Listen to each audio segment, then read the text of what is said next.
बिस्मिल्लाहिर्रहमानिर्रहीम। It is class 11th subject economics और आज का टॉपिक जो है that is essentials of a good average. Essentials of a good average, average की बात कर रहे हैं हम। A good and satisfactory average should have the following features. एक अच्छी और जो सेटिस्फैक्टरी एवरेज है उसके फॉलोइंग फीचर्स होने चाहिए। पहला फीचर है क्लियर एंड स्टेबल डेफिनेशन। तो एसेंशियल्स ऑफ एवरेज की, हम गुड एवरेज की हम बात कर रहे हैं, तो इसका पहला फीचर होना चाहिए clear and stable definition. A good and satisfactory average should be clear and stable in definition. एक अच्छी और सेटिस्फैक्टरी एवरेज जो है इट शुड बी क्लियर, ये साफ होनी चाहिए, एंड स्टेबल इन डेफिनेशन, और डेफिनेशन में ये स्टेबल होनी चाहिए। ये पहली जो है एसेंशियल्स ऑफ गुड एवरेज। दूसरा जो है it is representation. N average value should be representative of the entire mass of data. जो पूरा डाटा है, जो पूरा होल मास ऑफ डाटा जो है, ये एवरेज जो है, एवरेज वैल्यू जो है इट शुड बी रिप्रेजेंटेटिव, ये रिप्रेजेंटेटिव होना चाहिए of the entire mass of data. It should be based on all the observations of the series। तो ये बेस्ड होना चाहिए all the observations of the series। तो तीसरी जो है इसकी essentials of the good average, that is simplicity। Simplicity is another essential feature of a good average। Simplicity जो है ये एक दूसरा अहम फीचर है गुड एवरेज का। It must be so simple, इतना सिंपल होना चाहिए that it is easily worked out, कि इजीली वर्कड आउट हो। चौथा जो है that is certainty. A good average must be certain in character, only then an average value can be used. ये certain होना चाहिए कैरेक्टर में, और उसके बाद ही एवरेज जो है value can be used as the basis of statistical analysis।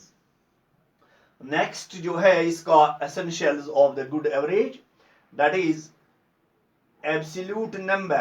A good average should be an absolute number। एक good average जो है it should be absolute number। A percentage or a relative value does not serve as a good average। अगर हम इसकी percentage निकालेंगे या हम relative value निकालेंगे, it does not serve as a good average। Next point is least effect on a change in the sample। An average of a series should be least affected। एक average जो है series की ये least affected होनी चाहिए by change in the sample on which the average is based।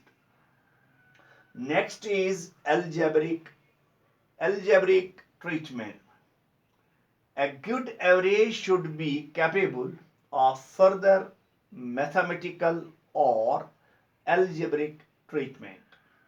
Now, the types of statistical average, थोड़ी सी बात इस पे करेंगे।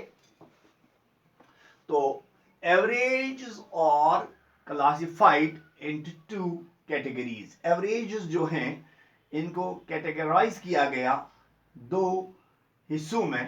पहला है मैथमेटिकल एवरेजेस और दूसरा है पोजिशनल एवरेजेस। तो फॉलोइंग चार्ट जो है it reveals their further categorisation. तो दिस इज एवरेजेस, ये चार्ट है एवरेजेस। तो एवरेजेस के हैं यहाँ मैथमेटिकल एवरेजेस और यहाँ पोजिशनल एवरेजेस। तो मैथमेटिकल एवरेजेस से आगे आप देखेंगे that is arithmetic mean, geometric mean, harmonic mean. और जब हम पोजिशनल एवरेजेस की बात करेंगे, इसके सामने है median, position value, mode. I will repeat it, it is average, it is mathematical average, और उसके सामने है arithmetic mean, geometric mean, harmonic mean. It is positional average, उसके सामने है मीडियन, पार्टीशन, वैल्यू, मोड। तो ये आज का था topic, essentials of a good average. तो इसके जो फीचर्स हैं we discussed them one by one. तो पहला जो हमने डिस्कस किया that is clear and stable definition, दूसरा है रिप्रेजेंटेशन, तीसरा है सिंपलिसिटी, चौथा है सर्टेनिटी, पांचवा है एब्सोल्यूट नंबर, छठा है least effect at A change in the sample, सातवां है अलजेब्रिक मीन। और उसके बाद हमने बात की टाइप्स ऑफ स्टैटिस्टिकल एवरेज की। दो हिस्सों में, दो कैटेगरीज में इसको बांटा गया है। पहला है mathematical average and positional average.